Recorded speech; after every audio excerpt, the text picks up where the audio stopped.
ఆయనకన్నీ పెరుమాళ్ళు, పెరుగన్నం, దద్దోజనం, చక్కెర పొంగల్ ఇవన్నీ ఉండాలి విష్ణుమూర్తికి. పాపం శివుడికి ఏం అక్కర్లా, ఒక కణము జలము, ఒక బిల్వదళము.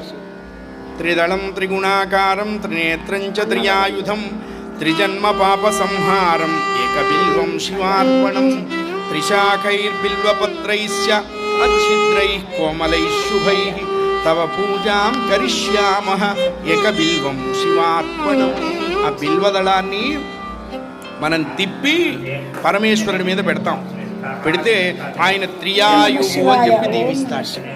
ఏమిటా మాటలో అర్థం అంటే, నువ్వు బాల్యం చూశావు, యవ్వనం చూశావు, కౌమారం చూస్తావు, వార్ధక్యం చూస్తావు. ఫుల్ ఫ్లెడ్జ్డ్గా నీకున్నటువంటి టైం స్కేల్ అంతా నువ్వు చూస్తావు అని చెప్తాడు పరమేశ్వరుడు.